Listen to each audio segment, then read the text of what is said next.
Stocks turned negative as Jamie Dimon said that investors should prepare for a hurricane. The latest data in the US fueled the Federal Reserve expectations as the Fed started shrinking its balance sheet. Oil prices fell, and Wall Street Journal said that OPEC could suspend its deal with Russia. A lot to talk about today, so welcome. This is Swissquote's Daily Market Talk.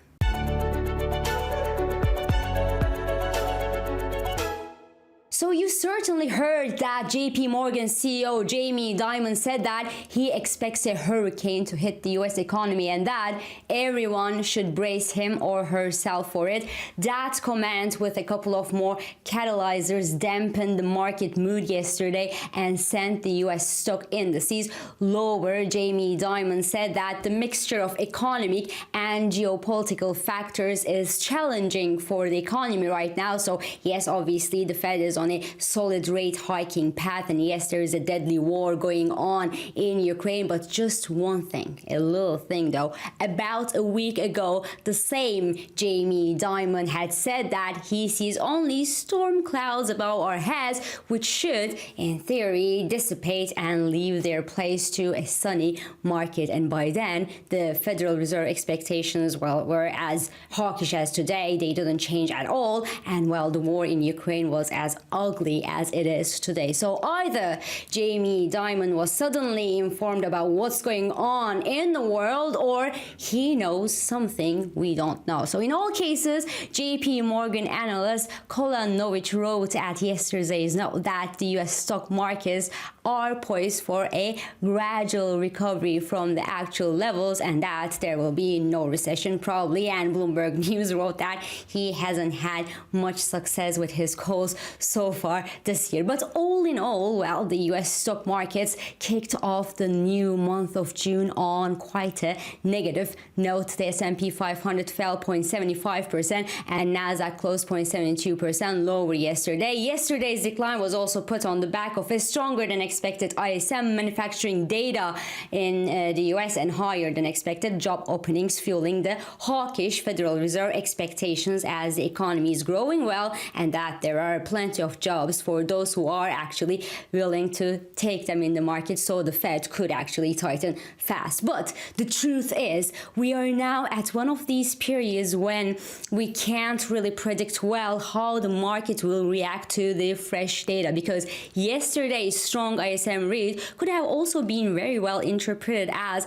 the economy is strong enough to withstand the Federal Reserve tightening, full stop, and that would have actually helped the stocks recover more rather than sending them to the downside. But the contrary happened, obviously. The US 10-year yield bounced above the 2.90% market again. The US dollar index gained as gold tipped a toe below the 200-day moving average, which is around $18.42 per ounce. Bitcoin, on the other hand, fell as fast as it rose earlier this week as investors' appetite for risky assets sharply fell over the past couple of sessions. And no, Janet Yellen said she was wrong about inflation as the war in Ukraine was a totally unexpected event and sent the energy prices soaring. But to be perfectly honest with you, inflation was soaring well before the war, so she and Jerome Powell were simply just too happy in a configuration where they could pump as much as money in the system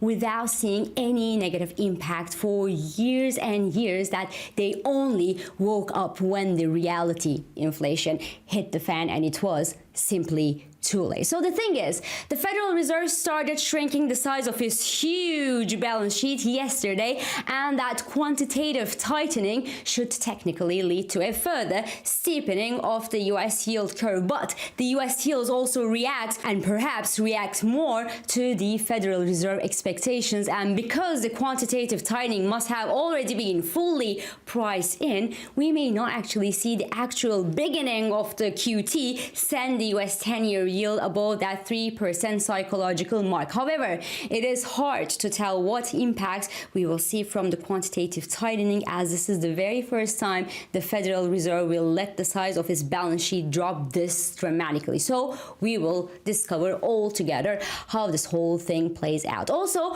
what actually enhanced the bad mood yesterday was Morgan Stanley cutting its outlook for some big US technology companies, and that including Alphabet, Meta, Amazon, and Snap. Well, they predict a 1 to 4% decline in online advertisement and e-commerce growth, and said that the probability of a recession in the US jumped from 5% to 35% since the start of this year, as the Federal Reserve cannot fight inflation battle and boost the economic growth. At the same time, they need to focus on one thing, and that's probably inflation. So the Citi analyst said that they are now sellers of rallies rather than buyers of dips, if you want to know everything. So today's ADP read in the US is obviously important, but unless we have a decent surprise in that figure, it's mostly unlikely to give a fresh direction to the market, because the US economy is expected to have added some 300,000 new private jobs last month, which is a strong number if you go back to the pre-pandemic times. But on the other hand, it looks like the labor shortages have actually remained a major mention in the first quarter earnings call. But you know what? There was a lower mention compared to the earlier quarter. So this is perhaps a pinch of good news for the US jobs market, but it doesn't really change the fact that the Federal Reserve will certainly ignore the jobs data unless we have a big surprise, as long as they don't see inflation headed lower. And for inflation to head significantly lower toward the 2% policy target, the energy prices should ease. The good news is that crude oil couldn't extend gains above $120 per barrel after Europeans broke the news that they would ban the Russian oil imports. So that's positive in the sense that the most of the European ban was already priced in, and that we will likely not see the oil prices jump another 10 or 20% from the actual levels. But the bad news is that the American producers, for example, they don't necessarily respond to the rally in oil prices proportionally. In fact, the price of a barrel of WTI rallied more than 70% since last year, but the production increased by a tiny little 7% only. So one of the reasons for that is oil prices are just too volatile since the beginning of this COVID pandemic. We went from negative price for a barrel of crude to historically high levels in a matter of months only. And well, oil producers don't necessarily want to overreact to changing their long-term production plans to what's happening today, even less so when there is so much pressure about shifting to green energy sources. So many producers simply prefer cashing in and enjoying the ride rather than using that cash for future investments, not even knowing how well the fossil fuel will be accepted in 10 years from now, for example. So that structurally tighter supply in oil markets, the OPEC's reluctance to increase production in a way to ease the price pressure in the oil markets, and of course the end of the lockdown measures in Shanghai, and then the prospects of the Chinese reopening will likely continue to throw a floor under any price pullbacks that we may see in oil prices, although the upside seems limited around the $120 per barrel for now. So speaking of OPEC will likely stick to its production increase plan this month and won't make miracles at this week's announcement. But the Wall Street Journal reported that they could actually suspend the OPEC Plus deal of tighter supply with Russia earlier than normally set. So normally the co-production regime between OPEC and Russia should continue until the end of this year, but it is said that it is now possible that the deal ends by the end of September, as the